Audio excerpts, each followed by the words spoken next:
field or someplace like that. And what Uncle James would tell me, what Uncle Kent would tell me, is that what they heard was he was a brakeman on the railroad. Okay, whatever I found really substantiated that. One is his watch, and we'll talk some more about that. This is his watch. It was in this box that I was able to borrow from Diane Stevens, Hot.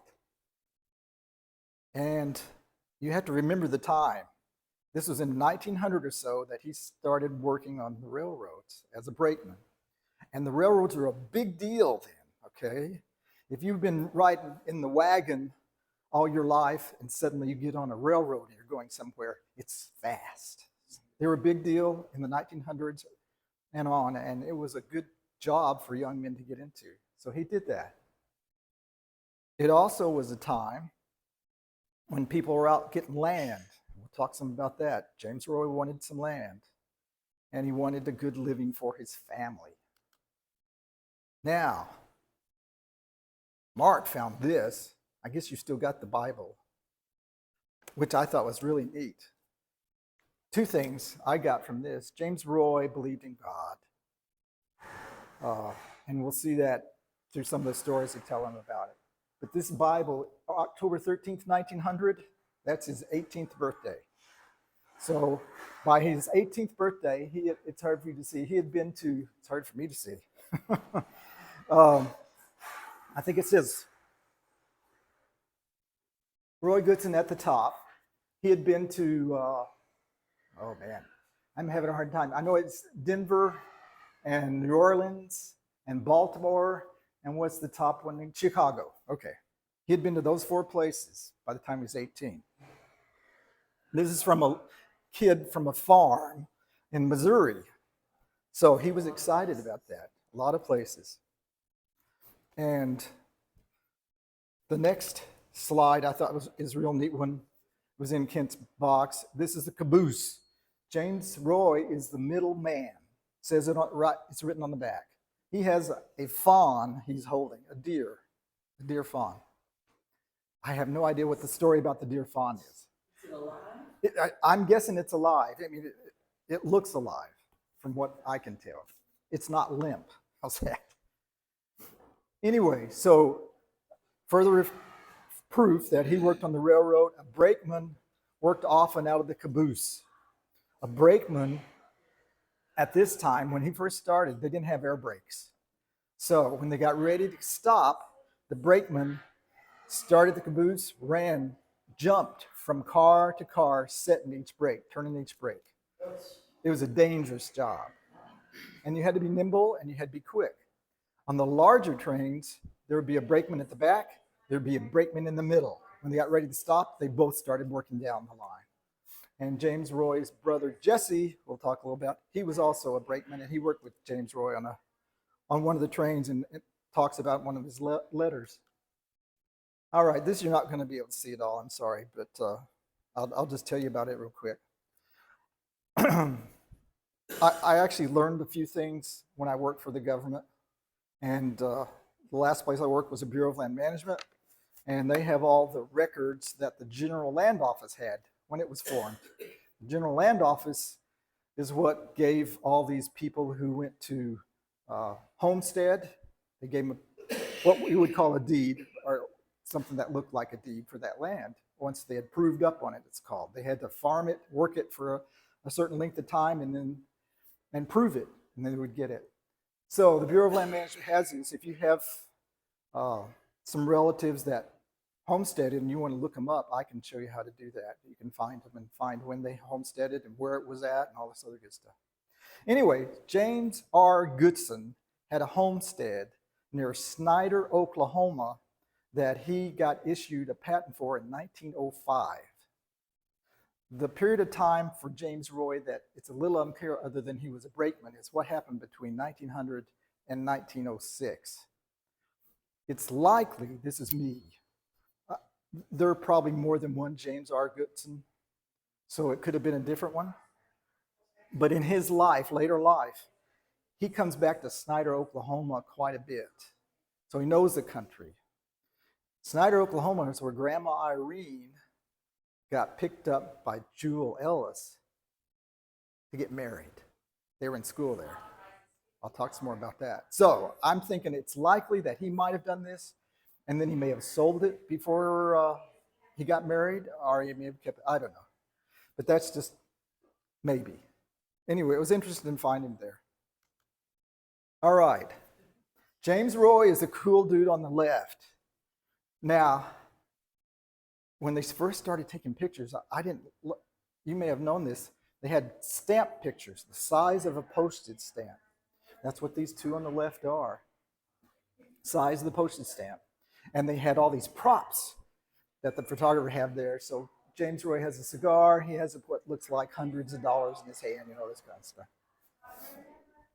But this was on a little page that had postage-sized stamped pictures on it, and I don't know if it was Grandma Irene or if it was Lily that wrote it on there. This is Roy Goodson right there. The top one is a picture of Lily and her two brothers. So it's early 1900s, just to show you that. The one at the bottom, I may talk some more about, but that was a postage stamp too. One lady on the left is Lily, and she was Lily Henry before she got married. The one on the right is Susan Emma Goodson. Susan Emma was 4 years younger than James Roy, his younger sister. I'm theorizing that James Roy met Lily through Susan Emma, that Susan Emma and her were really good friends because pictures of Emma, she went by Emma, are in this green box. They got kept all through Lily's life. So that's just my theory. All right. James Roy meets Lily and they get married in March of 1906. Here's an article about them. This paper is in Oklahoma, but it's just across the river from Paris, Texas. Who am I getting in the way of, Mark? It talks about at the home of J.V. Scrivener Monday evening at 7:30, J.R. Goodson of Danville, Illinois. We'll talk about that. And Miss Lily Henry of Bonham, Texas were married. They left on the southbound Frisco Monday night for Sherman, Texas, where they will make their home. So J.V. Scrivener is married to a woman who is Lily Henry's first cousin. She's actually first cousin on both her dad and mom's side because her dad was a brother to her mom and her mother was a sister to her dad. So it's one of those kind of deals. Anyway, but Eva Griffith Scrivener will be an important person in Lily's life as we go through her whole life. Here's a marriage record that got, see it signed J.R. Goodson and Lily Henry.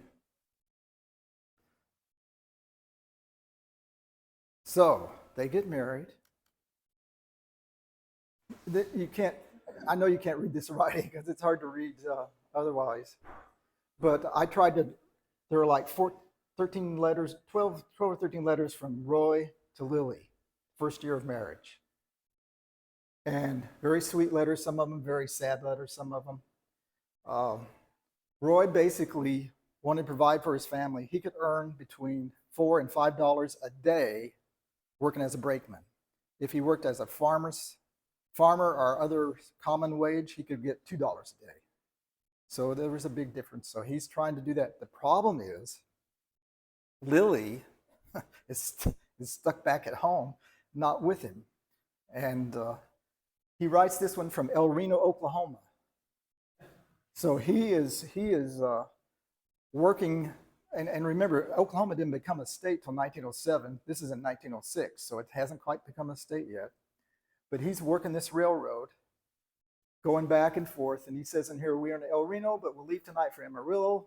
I think I'll stop at Weatherford, Oklahoma, and may go to work there. From what I hear, there ain't much doing at Amarillo. I'm not sure what Amarillo was like in 1906. But you can't tell anything about what you hear. This is certainly a beautiful country, and if nothing happens, we will come out here next year. How will that suit you, Mrs. Goodson? Lily, you don't know how I miss you, and I think it's a dead hard luck that we can't be together, and I could cry this morning if you do any good. That's not the whole letter, but that's the gist of it. He wrote another letter in July that I'll just tell you about, in which he talks about the money that he can earn.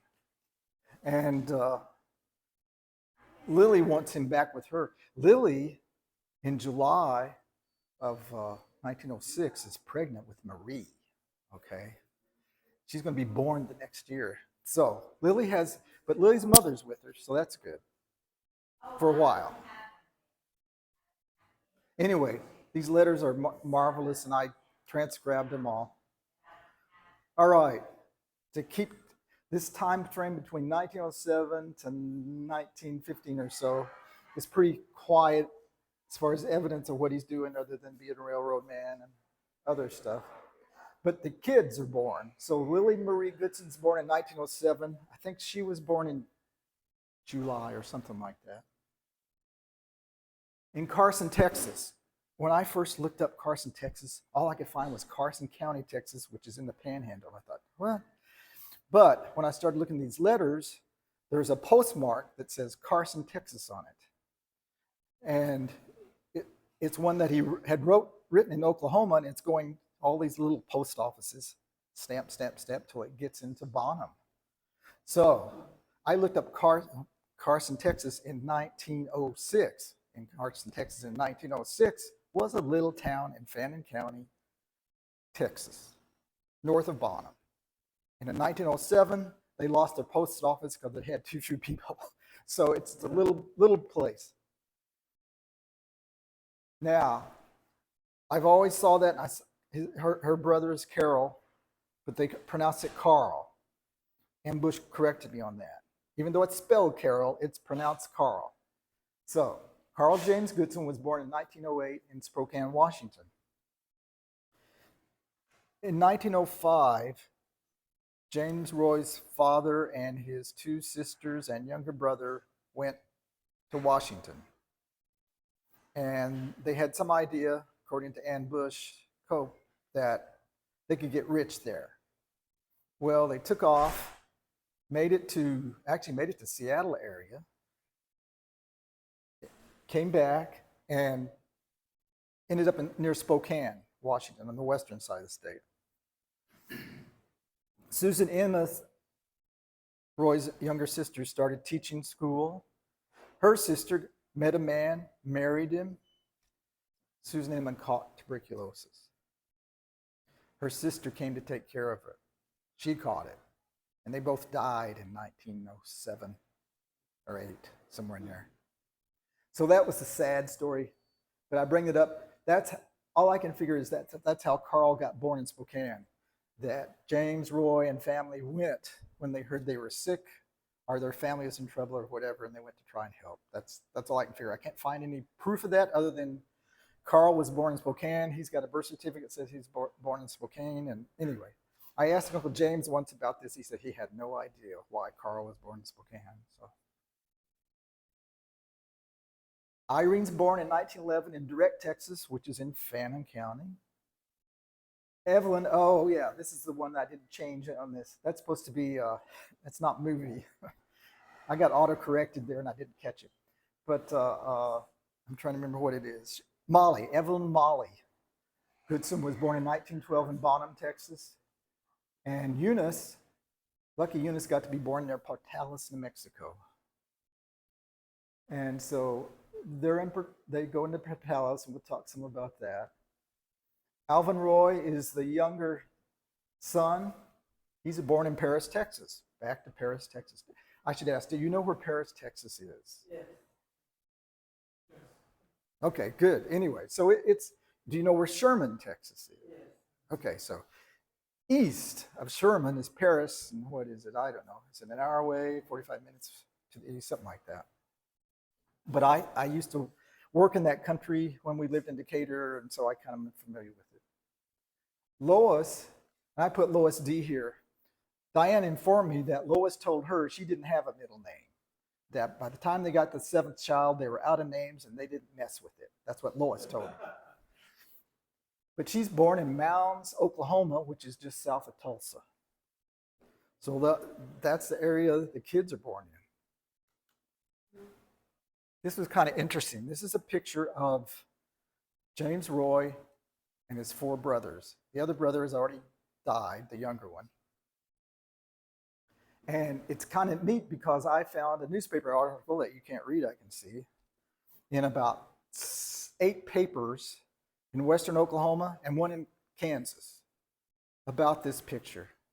So what the article says basically is 5 brothers are having a reunion in, I can't remember if it's Broken Arrow. Let's see. Can you read that, Kent? Probably not. No. Broken Arrow, it is. It's in Broken Arrow in 1913. So Jesse Goodson, who's Roy's brother, Jesse's on the right, far right, upper one. Roy's in the middle, standing. They are both in the Oklahoma area right now. Leland is the one standing on the left. He's the youngest brother. The one sitting on the left is Ollie. He's the oldest. And then Frank is the one sitting on the right.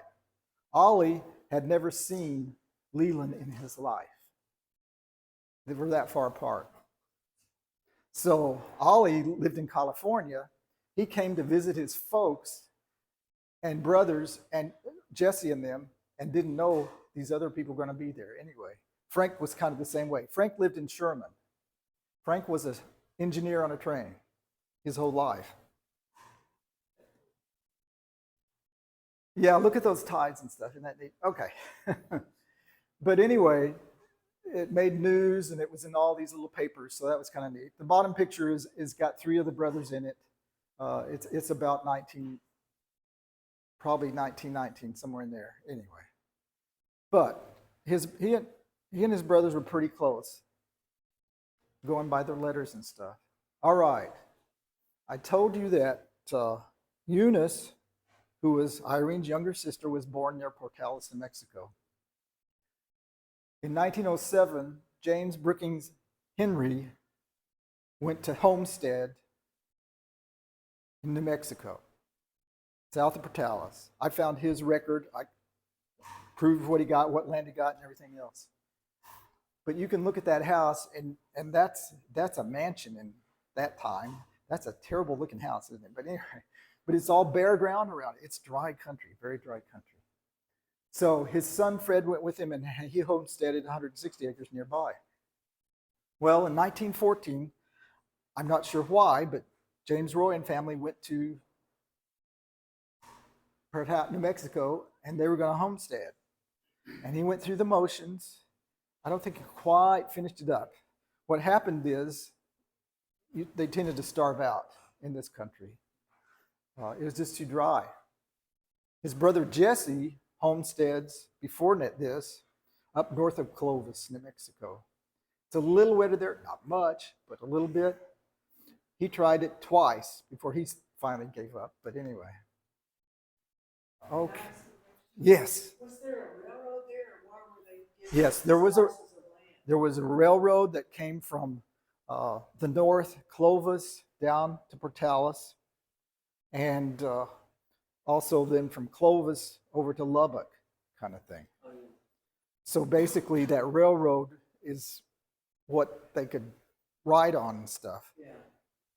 And I don't know if I'll have time to tell you a story. Carl tells a good story about running away from home. The way he ran away from home in New Mexico, he went and hopped the train, and he went to Lubbock. But anyway. Uh-oh, Kenny, whew, that was close. Sorry. You're okay. Be careful. Yes. All right. So in 1917, they give up on New Mexico. They come back to Shawnee, Oklahoma. Do you know where Shawnee is, Kenny? Okay, that's East Oklahoma City. That's what I see or whatever. And in 1918, he actually buys that 40-acre farm. He sells the farm. He doesn't stay there long for an almost new Model T Ford. For a Ford, a Model T Ford. And they lived in Okmulgee, Oklahoma for a while. And when he had that Model T Ford, he became a salesman for the Raleigh company. Now, how many of you ever heard of the Watkins company? Okay. Raleigh was like Watkins I guess Watkins is still around. I just remember mother getting some vanilla one day from a Watkins salesman. Yeah. Yeah, but that was back in the 50s when I remember that. But anyway. So it's kind of like that. And this tin is about a tin that big, that round. It had nothing in it. It was rusted shut. I didn't try and force it to see if there's any. It was light as could be. I didn't think there's anything. You could barely read it, but it's looks like what Raleigh put liniment and those kind of things in. So Roy's selling red liniment, mustard ointment, etc. And he does that through the 20s, I think. So in 1919, they moved back to Paris, Texas. So Paris still has Lily's cousin there, who's married to an oil man. So they're a little well off. Better off than Roy is, for sure. And he continues his Raleigh business there. In 1919, this person, Molly Henry is the sister of James Brooking Henry, Lily's dad, a younger sister. She never has any children. She outlives 2 husbands, and her nieces and nephews become who she keeps up with. And so Lily is one of those nieces that she kept up with, and she helped when she could. All right, 1920. Roy and family buy a farm near Blossom, which is east of Paris. They raise sorghum and peanuts. He runs a sorghum mill, and Alvin is born. Paris, Texas. In 1922, they moved to Mounds, Oklahoma, where Lois is born. Mounds, I think, is north of Tulsa somewhere.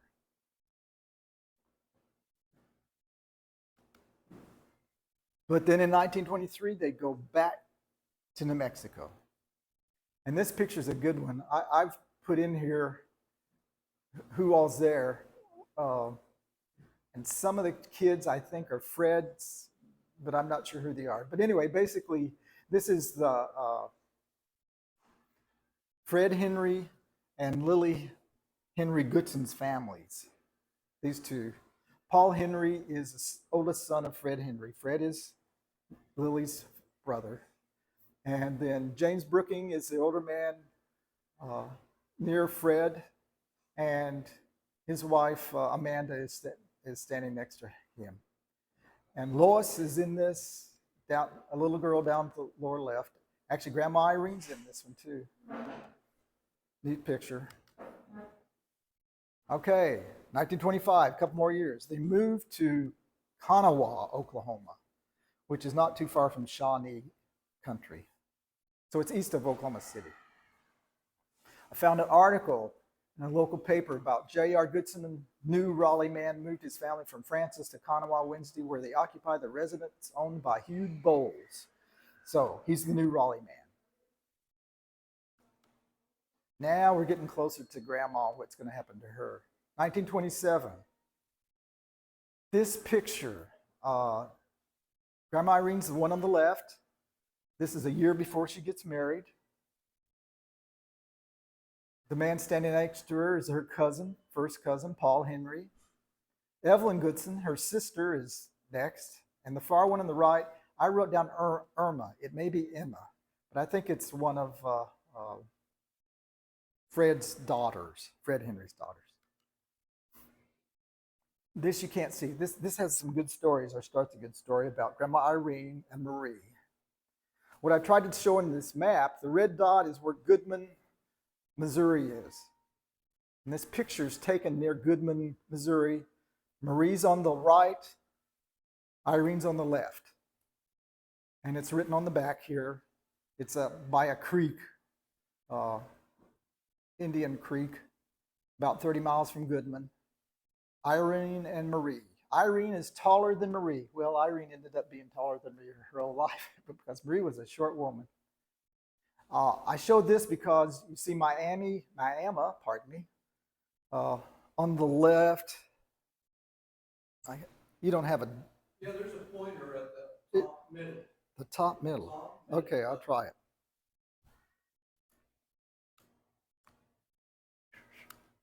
Well, it's not liking me.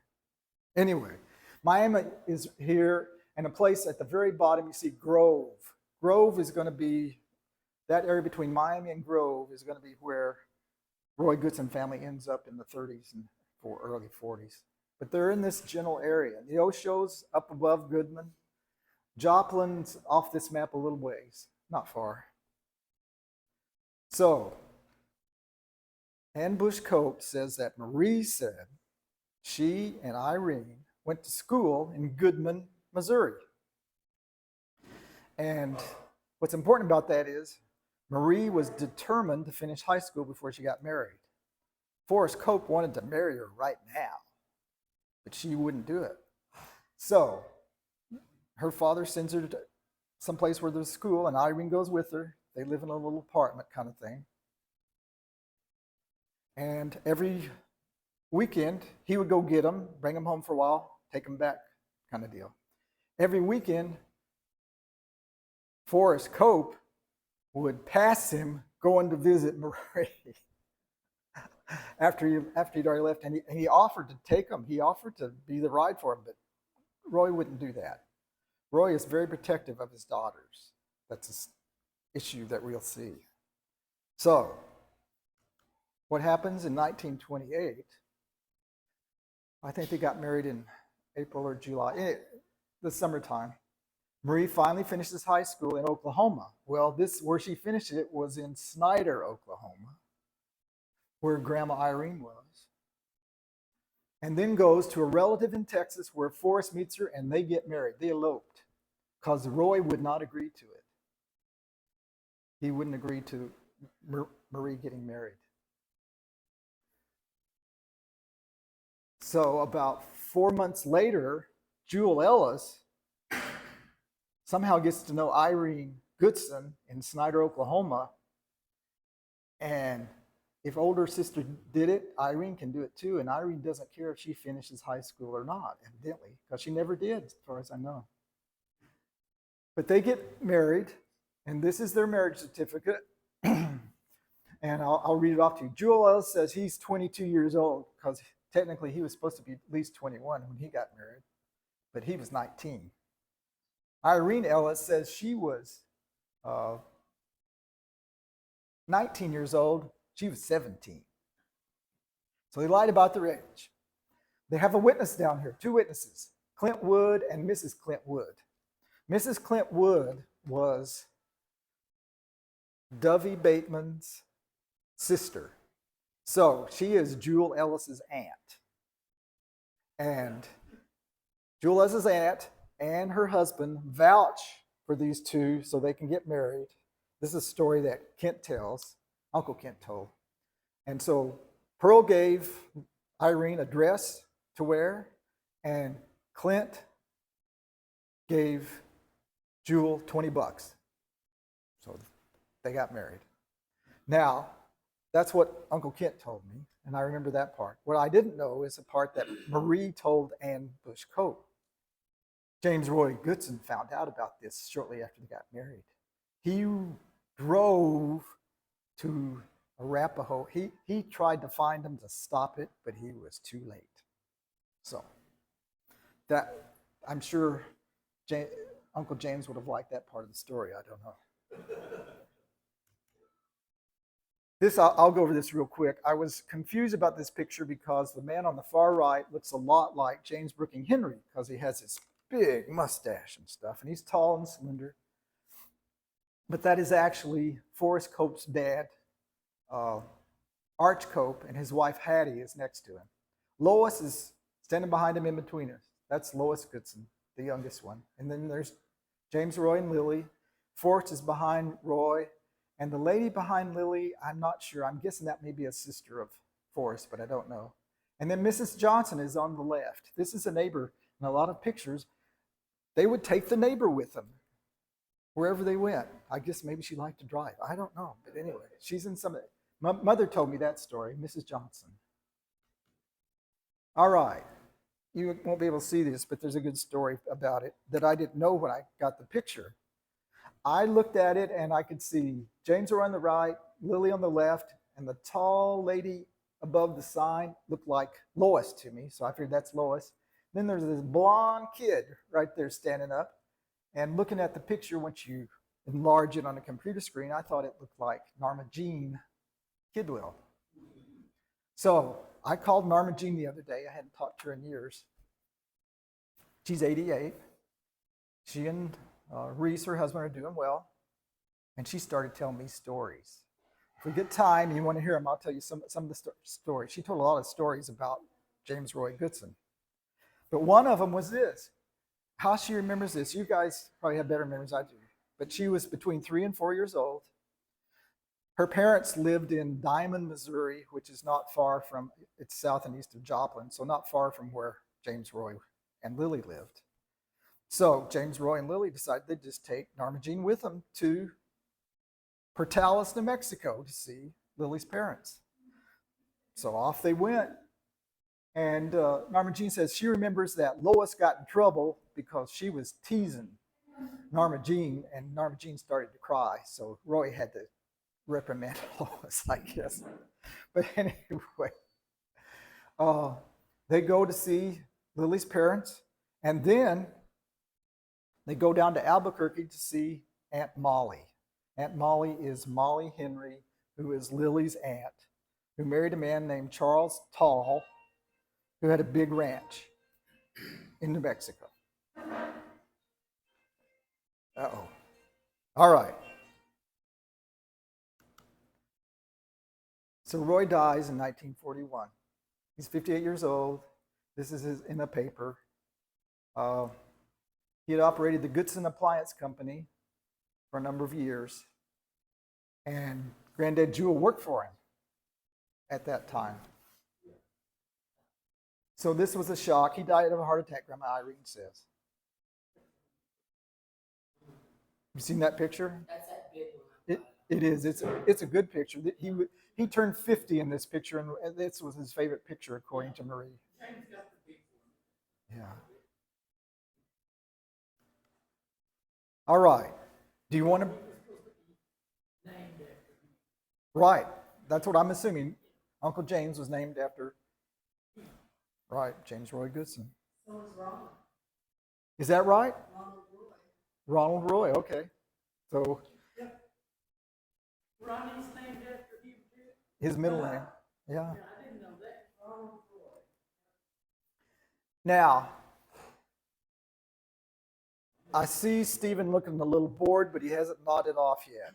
So I'll go on some more if you're up to it.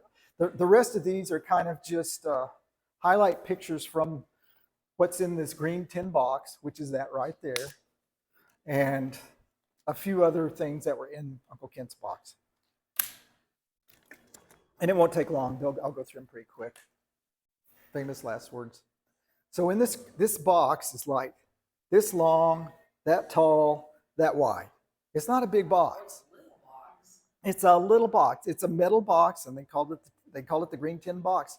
It's to sell tobacco, plug tobacco is what it's for. And inside this little box are 12 letters from Roy to Lily, all over 100 years old. 7 other letters, 3 of them are from Miriam Goodson. 1 is to Lily, and 2 are to Roy. 4 postcards, a recipe for spice cake, if you want to see Lily Goodson's spice cake recipe. And Amanda Henry had 2 World War II ration books that Lily kept for some reason, I guess. But anyway, it's in there. Roy's railroad watch. Now, this railroad watch he was proud of, and it must have meant a lot to him.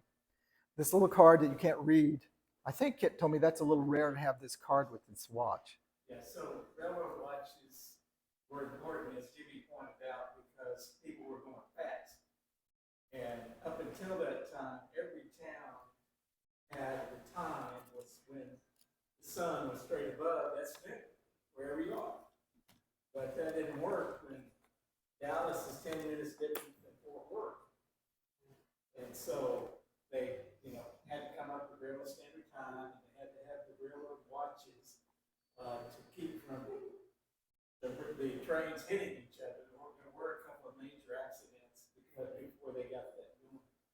This watch, if I had a picture of inside, I can tell you exactly the year it was made. But just in general, I can tell you it's probably from 1880 to 1900. So more than likely, James Roy bought it used when he was a brakeman. Could have. This little semi-monthly comparison card. So it gets inspected.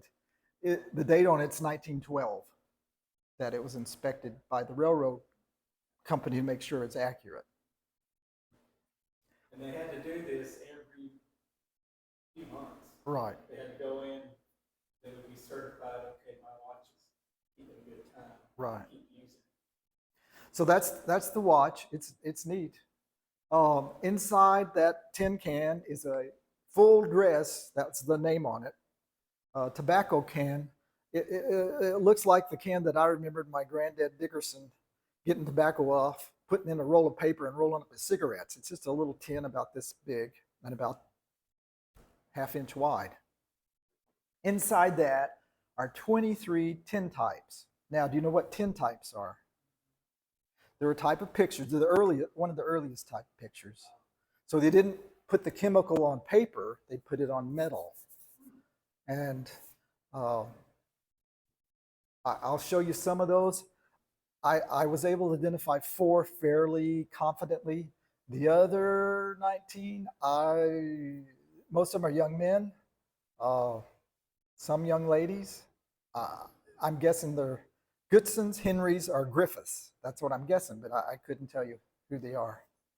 But I have them scanned. There's 34 photos in it.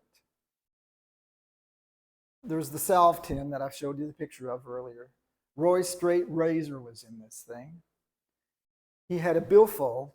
His billfold, the last billfold is in it. Has a fishing license in it. It says 1941 on it, I think. Oklahoma fishing license. And there's a sewing thimble. I didn't realize this, but the sewing thimble has a piano company stamped on it. So they gave these out to encourage people to buy, to advertise, if you will. Freebies, I guess. I don't know. You can look it up if you want, really interested, but that was weird. There was a 30-30 cartridge in it, a bullet.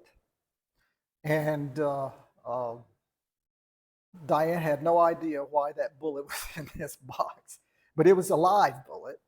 And we ended up, I asked Diane's permission, I had my son-in-law take the powder of it and the primer out of it. And because I was nervous in this metal box, this thing rattled around during shipping and stuff. So anyway, but it was still good. The gunpowder was still good. My son set it off. He burned it and stuff. Okay. These are the tin types. You've seen the one on the left before. This was an actual tin type. The only one that had any identification is the upper right. And you won't be able to see it, but they had written in fine ink, S.M. Henry.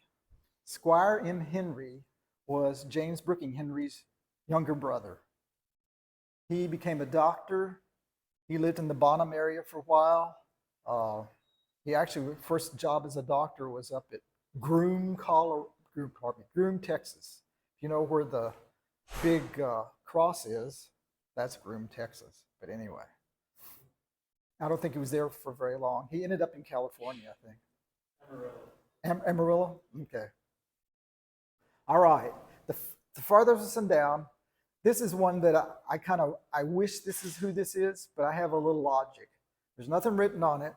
It's one of the better ones. It was dark, so I lightened it. But it has an older man with a big white beard, 2 young ladies standing on each side of him. William Griffiths was Amanda Griffiths' father. They moved from Tennessee to Texas in 1869. He died after they got to Texas.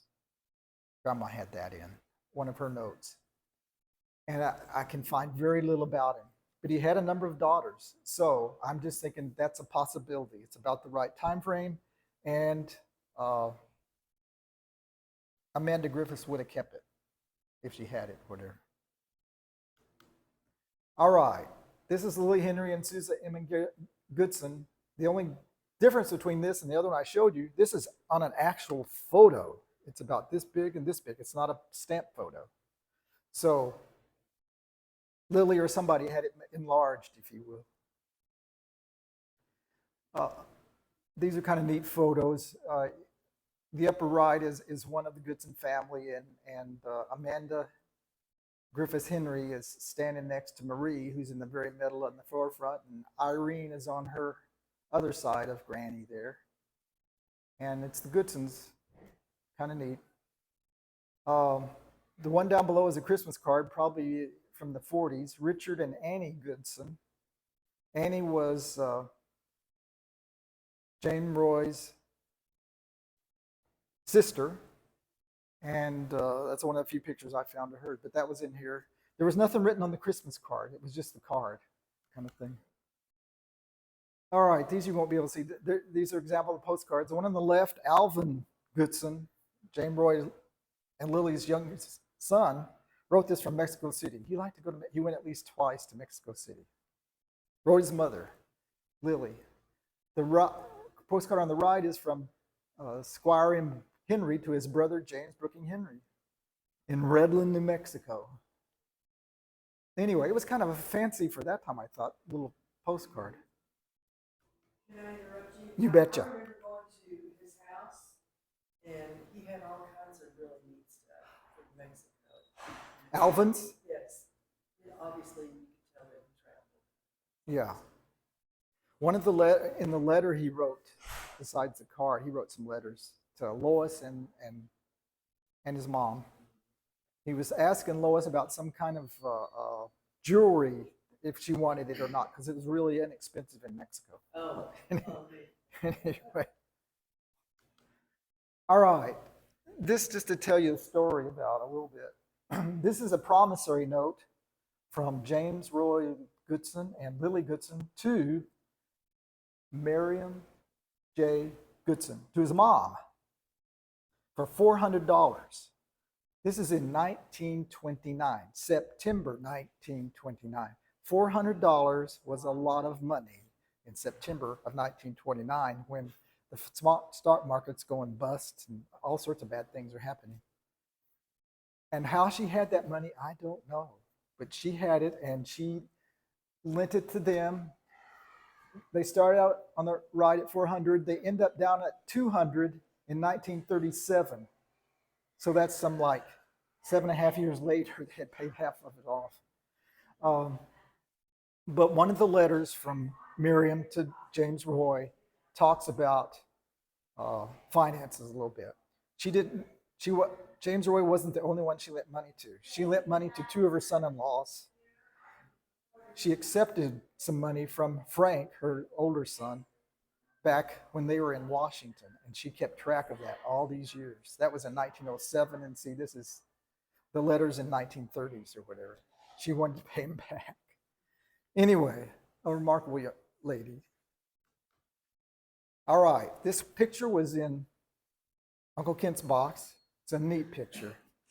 So Jasper and Lucy Henry are our great, great, great grandparents. So they are James Brooking Henry's parents, who's Lily Goodson's parents, who's Grandma Irene's parents, and on down. Only picture I've ever seen of them. This one, it's just a neat picture. One of the better ones. Doss is Molly Henry's first husband. Can't find hardly anything about him. I don't know how he died, but he died evidently pretty suddenly. 1918, 1919, somewhere in there. All right. The title up there is Robert and Martha Griffiths. That's who I believe the 2 adults are here. Martha is James B. Henry's oldest sister. Grandma has a writing about that. Martha's first husband died, and she had some kids. And so they came to live with the other Henrys, and she ended up marrying, James, she married a Griffith. Now, I put Robert up there because that's what the records show, and there's a lot of documentation for it. Grandma Irene or somebody had written on the back of this photo, James, had written a different name. They had written James for the adult there. James is a younger boy. That's his name. So just be with you here. But Edith Griffith is the first cousin that Lily's going to be involved with a lot. And she's the little girl on the right. And here's her picture again. Again, they had some money because she had a pretty good picture. She lived mostly in Fannin and Lamar counties. Lamar is the one around Paris. And her husband, J.V. Scribner, was an old man and relatively well off. So James Roy and Lily got married there in, what did I say, 1926? 1906, pardon me. And then, like 30 years later, her son, Alvin, gets married in the same house. This is a picture of Frank and Mamie Masterson. Mamie was a Goodson. She was James Roy's 2-year younger sister. She's one of them that died of tuberculosis. This is, again, Portalis. The Henrys are on the far left. You have to get a magnifying glass out to figure it out and stuff. But they got some names on that. That's good. This is James Josiah Goodson, our great grandfather. Did I get right? I think. Only picture I've ever seen of him. Miriam J. looks kind of worn out there in these pictures. I think it's probably his last days. I'm guessing they took it before he died. James Roy with a Model A Ford. Roy with a Model T pickup in 1927. Roy and Alvin on the right, and Lois raising turkeys. Pretty good sized turkeys, looking at the size they are with Lois there anyway. This is an interesting photo. Have I lost you all yet? Are you still with me? Here's why it's interesting. So Lily Goodson is the person on the far right. Nora Goodson's on the far left. She is the wife of Frank Goodson, who is Roy's older brother. In the middle is a guy named B.B. Bristow. Our great-great-great-grandmother married Samuel Bristow after Joel Trotter got killed. This is their son. So he's a half-brother to Miriam J. Goodson. And it talks about that behind it, but in going through that box mark, there's a little bitty Indian chief tablet about that big. It has some notes in it. I was reading them. And this note's going to be signed LMG at the bottom over on the right. That's Lily Marie Goodson. So before Marie got married, she wrote that note. So on January 4th, 1928, Aunt Nora, Uncle Frank, and FL, who's their son, came to visit us. And BB came to see us. Anyway, but this is somewhere in Roosevelt, Oklahoma, what it says on the back. And that's where BB lived for a while, and where also great-great-great-grandma Susan Trotter is buried. So, one other thing.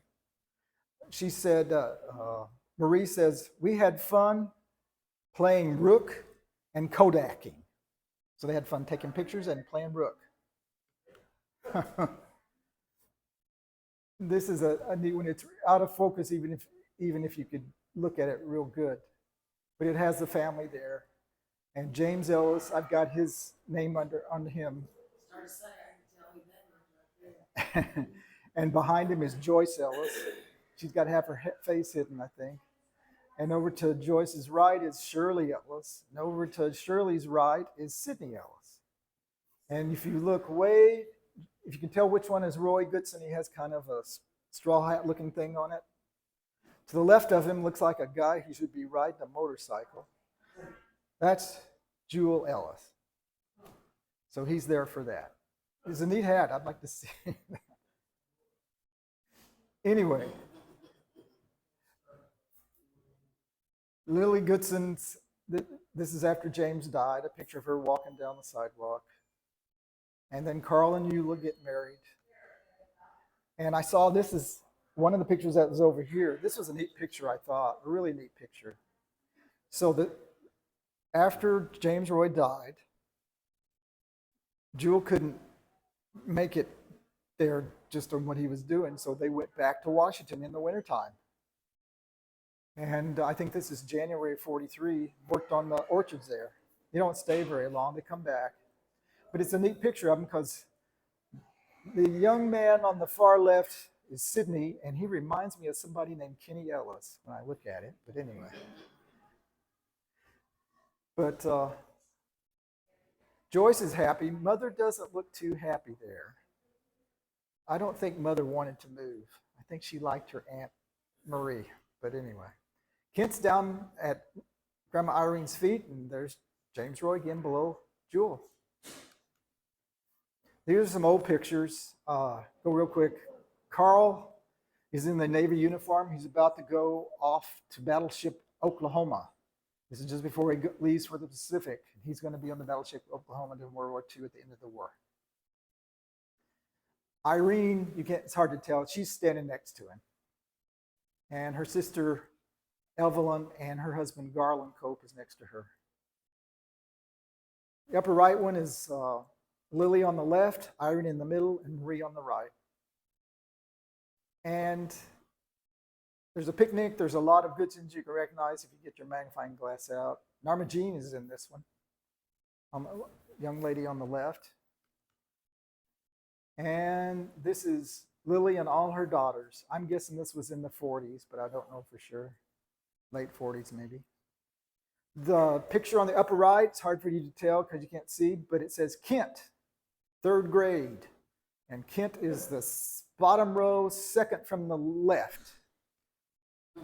3rd grade. I think I sent that to Mark and you guys. That was neat. Anyway, and then the bottom right is Steve Stevens, the father of Diane Stevens, who was tragically killed in an automobile accident in 1962. I think she was 13 or something. Okay, Billy. I don't know if it's going to be able to tell much from this picture or not. I can't tell. This picture, part of it doesn't make a lot of sense to me because of who's in it. But I recognize Mom and Dad. I got that part in there. I recognize James and Billy. I recognize Donald and Joyce. I recognize Eunice and Walter. There's Sydney and Max. And there's Ron. And there's Laura that her mother's holding her. And Rhonda has a neat set of cowboy boots on in front of Billy there. And Norm. That was taken at deal, wasn't it? I don't think so, but I don't know. All that's written on this, there's nothing on the back. I thought there was. There's nothing on the back. I went back and looked at it. Yeah, I think that was taken at deal. If it was taken at deal, then it could have been, because that would make more sense, at least if it wasn't at deal, someplace where Othel, Jewel's brother, would be. Yeah, and that's. Anyway. You said that was, that's not. It's hard for you to Is see. that Grandma Ellis? Instead of you said Grandma Goodson? I said Grandma Goodson. No, Grandma Goodson was never in Oklahoma. Yeah, I'm guessing she wasn't too. I don't doubt that. No. But Norma Jean's kneeling with her 3 kids on the floor, and Reese is over to the right of her. So that one, it has them all together, and they're celebrating something, I guess. Christmas, probably, yeah. There's a tree in the back. Yep. Where are you, Jimmy? I'm not there, and Dwayne's not there, at least in the picture. So I don't know what's going on. Where am I? And you're not there. Pardon me. I don't think Kent's there. So I'm not sure where the rest is. Could be. That's why I think that was Grandma Ellis. You think so? Could be. I think that was Grandma Ellis sitting there in that chair. So I think that was it. Okay. Because Othel and you were there. Right. Right. All right. These 4 sisters here on the left. It's Evelyn, Lois, Irene, and Marie. And I'm guessing that was in maybe the 70s. I don't know. Didn't have anything written on the back. What is that? What kind of hairdo is that? 70s? What do you think, Jane? Well, of course, you didn't do much hair in the 70s. I don't think. I sure did. All right. Yeah. The upper right has got Alvin Goodson on the left, Grandma Irene, uh, Lily, Marie, Lois, pardon me, Evelyn, then Lois. And I think it was taken in Missouri sometime. The one on the bottom right is Grandma Irene and Marie. It's in 1984. They're on the road in the mountains of Colorado with mom and dad, my mother and dad. And these are just neat pictures. There's 3 of them of Granddad Jewel. This is the last ones. So Jewel sitting next to Irene by a 1950, I can't remember if it's a Chevy or Buick, but anyway, a GM car, neat looking car. And then whoops, I went too far, Kenny. I hope I didn't go too fast. Upper right is a 65 Chevy Impala that Granddad Henry had, probably Granddad Jewel had, and Irene. So it's sometime after 1965, I guess. And then he has his green pickup. Jewel's standing by it. This is in Tucumcari, New Mexico. And you can see the humor of Tucumcari, New Mexico. They've got a dummy being hung there on a gallows. That was a stop for tourists. But anyway, and Granddad Jewel stopped there. Click it again. Which way do you want to go? Forward? Yeah, click it one more time. Okay, that's it. That's it. I was just gonna, yeah, I'm just gonna say, sometimes younger generations can follow their ancestors' footsteps without even knowing. So when I left Abilene Christian, I took a youth ministry job in Portales, New Mexico. Unrelated to that, my son Clint is now a deputy sheriff in Portales, New Mexico. So we have some connection there. Tammy's grandfather was born in 1908 in Dallas, New Mexico, in the territory, out country. My best friend at the DA's office in Dallas, New Mexico. And we ended up going to church with a bunch of people from Dallas, New Mexico. So I theorized that Dallas, New Mexico is the center of the universe. And we just don't know it. Roswell, we're on the way to Dallas. So we have friends there to this day. Let me tell you one more story that Diane Stevens Hott told me. I've told Kenny and Janice this story. Anyway, her mother, Lois, told Diane this story, that Roy and Lily Goodson were going down the road with a team and wagon. They had a load of apples. They were out taking them to market to sell. The wheel broke, fell off, did something right by this building, and the apples just cascaded down into the road. Well, this building was a Church of Christ, and they were having worship service. But evidently this made kind of a loud commotion when this happened, so they came out to investigate. They helped repair the wagon, pick up all the apples, put them back in, and from that time forward, Roy and Lily Goodson started going to the Church of Christ. Oh, wow. How about that? So that's that story. That's something. Well, yeah, those two are buried at Cosby Cemetery. Did I ever send you that picture? I have a picture of there, right? In Cosby Cemetery. Yeah, the one of James Bricking and Fred. Yeah, I went there once. I've been to that one. Pretty desolate. It is a desolate looking place. Cosby used to be a little town, but it's pretty much. Yeah, I'm guessing Causey didn't last very long. Yeah. One of the people I know that's from Dallas, she married a guy from Cosby, so it's in the same county. But it's just a dusty spot in the road now. Right. I don't know how many of you would be interested, but Jimmy has got about 15 minutes recorded, I think Laura recorded it originally, of uncles telling their stories. And I've got a speaker here, and he can hook it into the computer, we can listen to it if we want to. You want to take a break? Yeah, we can take a little break. Let's take a break. That might be good.